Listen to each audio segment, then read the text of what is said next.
Cricket පාලක මණ්ඩලයත් ඒ වගේම නව තේරීම් කමිටුවත් අප අමාත්‍යවරයා හැටියට මම ක්‍රීඩා ශාස්ත්‍රයේ ක්‍රිකට් ගැන කතා කරන පළවෙනි අවස්ථාව.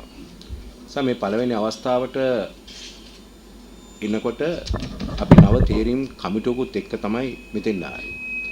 මම මේ සියලු දෙනාම ක්‍රීඩා අමාත්‍යවරයා හැටියට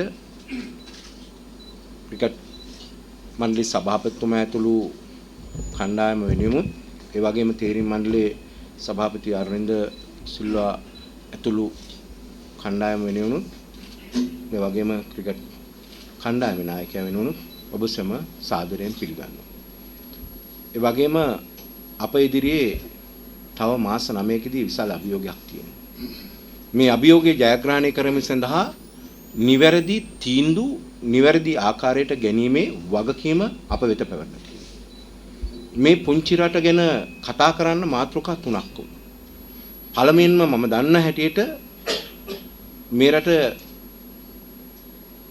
ලෝකේ ප්‍රථම කාන්තා ග්‍රාමාත්‍යවරිය ගැන කතා කරන්න සිද්ධ වුණා. එතනින් පස්සේ දෙවෙනියට කතා කරන්න උනේ මේ රටේ ගරිල්ලන්ගේ සටන බිහි කරපු රටක් හැටියට. තුන්වෙනියට අපි අභිමානය ගෙනාපු ඒ වගේම ඒ ලෝක කුසලානයේ සඳහා දායක වුණු අපේ අරවින්ද සිල්වලා වගේ ක්‍රීඩකයන් කීර්තියට ගෙනාවු ලෝක කුසලානයේ අපිට ගෙනාවු. මේ ලෝක කුසලානයේ ගත්තම මේ සඳහා ක්‍රීඩා ලෝලීන් කෝටි ගණනක් මේ පිළිබඳව කතා කරන්නත් රට ගැන කතා කරන්නත් ඒ වගේම ක්‍රිකට් ශාස්ත්‍රයේ පිළිබඳව දැවන්ත අභියෝගයක් යෝධ හස්තයක් ඔවුන් නිර්මාණය කරා. ඒ නිර්මාණය කිරීමත් එක්ක ඊළඟ ලෝක කුසලානය තරඟය ශ්‍රී ලංකාවේ තියෙන අවස්ථාවක නැවත බැහැර කරන්න බෑ.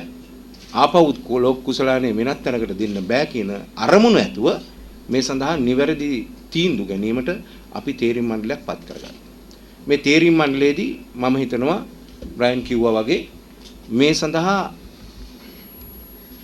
තීන්දුව ගැනීමේදී නිවැරදි තීන්දුව සහ මේ මාතෘභූමියට ආදරය කරන මිනිසුන් හැටියට ඒ වගේම ක්‍රීඩාවට ක්‍රිකට් ශාස්ත්‍රයට ආදරය කරන අය හැටියට ඒ තීන්දුව ගන්න අවස්ථාවක් සැලසීලා තියෙනවා.